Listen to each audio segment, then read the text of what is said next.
brought to you by Silver Pumps. Top quality और consistent performance के लिए सिर्फ सिल्वर पंप नाम याद रखना। दिल्ली एनसीआर और उत्तर भारत के लोगों को प्रचंड गर्मी जो है वो झेलनी पड़ रही है और हर किसी को राहत भरी खबर का जो है इंतजार है कि कब राहत की बारिश जो है इन जगहों पर भी देखी जाएगी। ज़्यादा जानकारी के लिए मौसम वैज्ञानिक डॉक्टर अखिल श्रीवास्तव जी इस वक्त हमारे साथ है। सबसे पहले तो सवाल ही मेरा आपसे ये कि जिस तरीके से प्रचंड गर्मी इस वक्त पड़ रही है, गर्मी का अलर्ट, रेड अलर्ट किन किन इलाकों में अभी है और कब तक ये गर्मी से लोगों को राहत नहीं मिलेगी? जी देखिए, जहाँ तक हीट वेव के बारे में बात है तो इसमें जो सीवियर हीट वेव कंडीशंस हैं वो राजस्थान में चल रही हैं। इसके साथ साथ साउथ हरियाणा में, साउथ पंजाब के कुछ क्षेत्रों में जो है कंटिन्यू चल रही हैं। इसको देखते हुए वेस्ट राजस्थान में अगले 2 दिनों के लिए, साथ साथ पंजाब में अगले 2 दिनों के लिए रेड अलर्ट है, जहाँ पर heat wave, severe heat wave conditions हैं, वार्म नाइट कंडीशंस भी कंटिन्यू कर रही हैं। वहीं अगर बात करें ईस्ट राजस्थान की तो वहाँ पर अगले 1 दिन के लिए रेड अलर्ट है, उसके बाद जो है ऑरेंज अलर्ट इशू किया गया है। हरियाणा में भी कहूँ यही स्थिति है, जहाँ पर आज के लिए रेड अलर्ट है हीट वेव को देखते हुए और कल से ऑरेंज अलर्ट है। उत्तर प्रदेश में भी आज ऑरेंज अलर्ट है। मध्य प्रदेश में नॉर्दर्न जो पार्ट है मध्य प्रदेश का, वहाँ पर हीट वेव के लिए वार्निंग इशू की गई है। जम्मू कश्मीर, हिमाचल प्रदेश में भी अगले 2 दिनों के लिए हीट वेव हो सकती है। आज के लिए जो है जम्मू कश्मीर में भी ऑरेंज अलर्ट है हीट वेव को देखते हुए। जिस तरीके से मैं मैप देख पा रही हूँ, हमारे जितने भी मैदानी इलाके हैं वो सभी ऑरेंज और रेड अलर्ट में हैं। तो गर्मी का प्रकोप अभी फिलहाल इन सब जगह रहने वाला है। लेकिन अगर मैं मॉनसून की बात करूँ तो दक्षिण भारत में एक बार फिर से मॉनसून जो है वो एक्टिव हो गया है और ये अनुमान लगाया जा रहा है कि दिल्ली और उत्तर भारत में जल्द ही मॉनसून जो है वो दस्तक देगा। देखिए, जैसा हमने उत्तर पश्चिम भारत के बारे में हीट वेव के बारे में बात की तो हमारा अनुमान यही है कि 2 दिनों तक जो है तापमान में कुछ खास परिवर्तन नहीं होगा। हालांकि उसके बाद 2 से 4 डिग्री सेंटीग्रेड तक मैक्सिमम टेम्परेचर में फॉल हो सकता है। अगर बात करें मानसून की तो मानसून जो है अगले 17-18 तारीख तक, अगले आने वाले तक जो हमारा अनुमान है, जो साउथ इंडिया का क्षेत्र है वहाँ पर एक्टिव कंडीशन में रह सकता है। 17-18 तारीख तक दक्षिण भारत के ज़्यादातर क्षेत्रों में, जो हमारे मुख्य रूप से तमिलनाडु, केरला, कर्नाटक, महाराष्ट्र के क्षेत्र हैं, यहाँ पर भारी से बहुत भारी वर्षा जो है कई स्थानों पर देखने को मिल सकती है। इसके साथ साथ अगले 3 से 4 दिनों के दौरान जो है वो अत्यधिक भारी वर्षा, जहाँ पर जो रेनफॉल है वो 24 घंटे में 21 सेंटीमीटर या उससे ज़्यादा भी हो सकती है।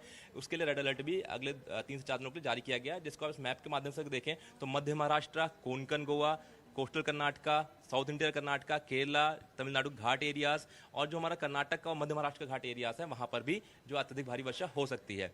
मॉनसून की जो स्थिति थी, जो एक अपनी यथास्थिति बनाए हुए था अभी काफ़ी दिनों से, उसमें अनुमान ये है कि अगले 2 दिनों के दौरान ये कुछ और क्षेत्र जो हमारा विदर्भा का है, छत्तीसगढ़ का है, उड़ीसा का है, उसको कवर कर सकता है अगले 2 दिनों के दौरान।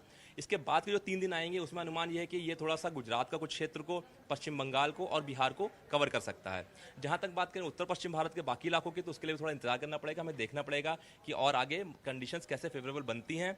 फिलहाल जो भी थंडरस्टॉर्म एक्टिविटी होगी नॉर्थ वेस्ट इंडिया में, उसी की वजह से टेम्परेचर्स में फॉल एक्सपेक्टेड है। ये आज भी देखा जाए तो दिल्ली एनसीआर के हर इलाके में धूल जो है वो उड़ रही है हवा के साथ। तो हर किसी को अनुमान है कि शाम होते होते शायद जो है मौसम थोड़ा बदले और तेज बारिश या फिर आंधी, धूल भरी आंधी जो है इस तरीके की देखी जाएगी। देखिए, हमारा भी जो एक्सपेक्टेशन है, जो पूर्वानुमान है, उसमें भी यही है कि आज जो है दिन में hot and humid weather condition Delhi में रह सकती हैं। दिल्ली एनसीआर रीजन में कहीं कहीं पर हीट वेव कंडीशंस भी आज रह सकते हैं, जिसको देखते हुए दिल्ली एनसीआर में आज के लिए भी ऑरेंज अलर्ट इशू किया गया है।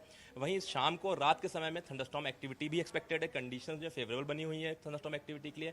यहाँ पर लाइट से वेरी लाइट रेनफॉल एक्टिविटी हो सकती है। इसके साथ साथ जो हवा की गति है वो 40 से 50 किलोमीटर प्रति घंटे की हो सकती है, जो टेम्परेली 60 किलोमीटर प्रति घंटे तक जा सकती है। इसको देखते हुए अनुमान यही है कि कल से अधिकतम तापमान में थोड़ी सी गिरावट देखने को मिल सकती है और अगले जो भी टेम्परेचर हमारे 44 डिग्री के आसपास हैं, मैक्सिमम टेम्परेचर 44-45 टच कर रहे हैं, वहाँ पर जो हमारा मानिए कि 15-16 तारीख तक ये 40 डिग्री के आसपास पहुंचने की संभावना है, जो थंडरस्टॉर्म एक्टिविटी होगी इसके साथ। इसके साथ जो 14 से 19 जून तक का अनुमान है कि बारिश हो सकती है, ऐसा है संभावना है कि होगी बारिश? देखिए, जो अनुमान है वो यही है, जो थंडरस्टॉर्म की वजह से जो है वो बारिश जो भी हो रही है वो थंडरस्टॉर्म एक्टिविटी से एसोसिएटेड हो रही है। जो सिनॉप्टिक कंडीशंस है वो कंड्यूसिव बनी हुई है। एक वेस्टर्न डिस्टर्बेंस भी आज जो है वो नॉर्थ वेस्ट इंडिया को प्रभावित करने की संभावना है, जिसकी वजह से, और एक जो है हमारा साइक्लोनिक सर्कुलेशन भी उत्तर पश्चिम भारत में केंद्रित है, जिसकी वजह से ये थंडरस्टॉर्म एक्टिविटी एक्सपेक्टेड है। दिल्ली के लिए कोई एक ऐसी तारीख जिस दिन मॉनसून यहाँ दस्तक देगा? देखिए, अभी ये कहना बहुत मुश्किल है एक तारीख के बारे में। हालांकि मैं जरूर बोलूंगा कि नॉर्मल डेट, जो सामान्य डेट है दिल्ली में एनसीआर में मॉनसून के दस्तक देने की, वो 25 से 29 जून के बीच में होती है, जो 27 जून के आसपास। 27 जून के आसपास जी, ये नॉर्मल डेट है, सामान्य डेट है, जहां पर हमने पिछले सालों में देखा है कि अमूमन इसके आसपास ही मानसून दस्तक देता है। लेकिन इस बार जो है अनुमान लगाया जा रहा है, जैसे केरल में 10 दिन पहले ही मानसून दस्तक दिया था, उसी हिसाब से ये अनुमान है कि इस बार दिल्ली और उत्तर भारत के राज्यों में भी मानसून जल्दी दस्तक देने वाला है। लेकिन कुछ दिनों तक अभी जो गर्मी का प्रकोप है वो लोगों को झेलना पड़ सकता है। कैमरामैन दीपक बिष्ट के साथ मनीषा लड्डा।